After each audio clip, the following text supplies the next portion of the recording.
are you doing? Bending pipe.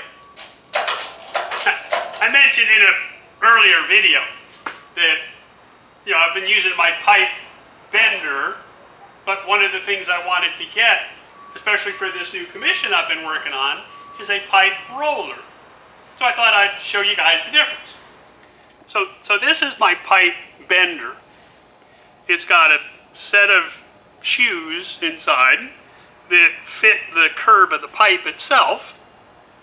And then down inside here,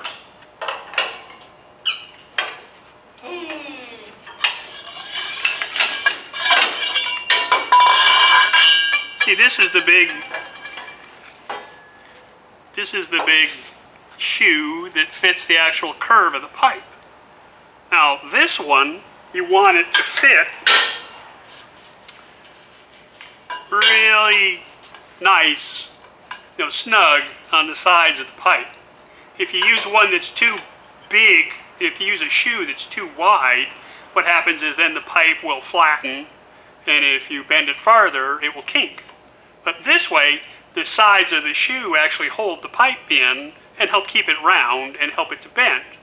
But one of the drawbacks that I've found to using this kind of machine for doing long curves is that it gets kinky.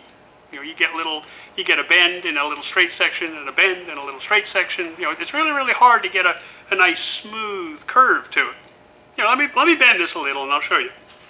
So with the pipe in there, of course, you just gotta pump and pump and pump and finally get the shoe to come up and hit against the die, or hit against the pipe, and the pipe against the upper rollers. Now, this is a 12-ton hydraulic jack. They actually come a little bit bigger than this. So it'll do a very nice job on a single bend.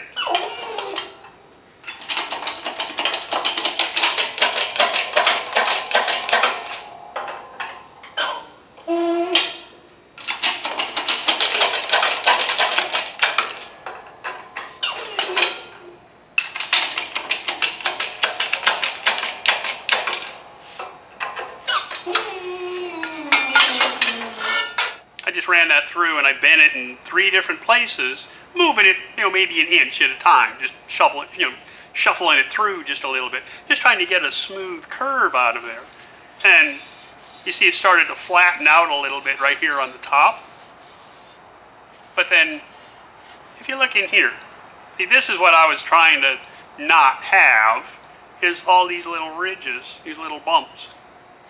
And that's where, when you're bending the pipe, what's happening is on the top it's starting to stretch, but on the bottom it's starting to compress. So you get these little ridges, these little pressure ridges, you know, just like in snow or in ice, when ice packs together. You know, you get these little bumps.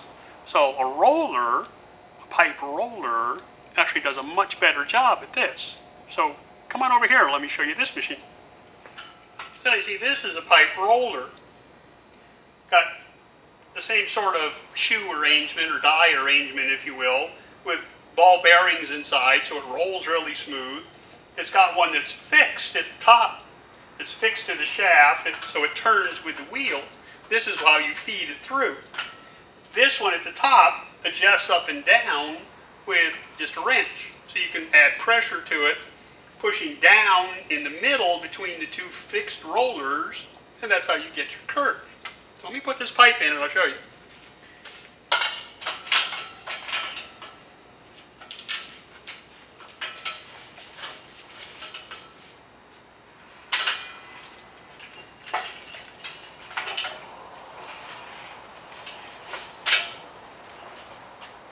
And the thing you got to remember with this is you can't get in a big hurry.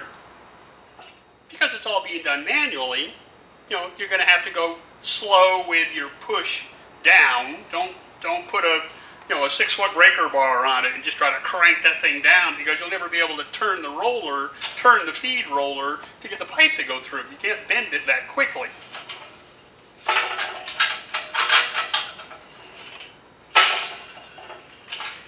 So how much are you dropping that upper roller at a time? Well, I'm going, probably, a 1/16th of a turn, maybe an 1/8 of a turn.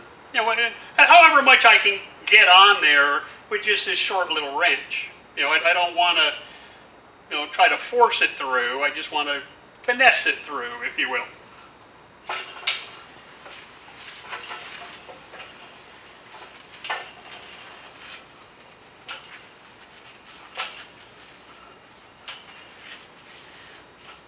So now you can see this is starting to bend already. Just, a few passes, 3, 4, 5 passes through there. About a, 1/8 of a turn on the wrench at a time. So if I kept going, then, about an 1/8 of a turn at a time on the feed, and just turning the feed wheel to run it back and forth through there, just taking my time, slow and easy, working at it. You could get that nice curve going, but you wouldn't get the bumps in there because you're basically rolling those out as you're going along. The pipe actually gets a little bit longer as you're doing this. It's, sometimes depending on the bends you're making, because you got to take this excess metal. Well, it's got to go someplace. So it gets a little longer inside there. So that's a roller versus a bender, and this is a great exercise machine. Also, works a lot on your arms. Where'd you get it, Kev? Oh, this is from Harbor Freight. It's one of the cheapies over there. They actually come, much bigger. They come with, with motors on them. So you can just push a button. They come hydraulically. There's many different kinds, different sizes, different types out there. This is the one I could get the fastest for working on this little project I'm making. And it's small enough that I can, take it off of this stand, collapse it down a little bit, and I can store it in the tool room where it's out of the way till I need it the next time, rather than, a big multi-$1,000 machine that's going to take up a bunch of floor space, and I may only use 2-3 times a year. So I hope that answers your question. I'm going to go back to what I'm doing. See you next time.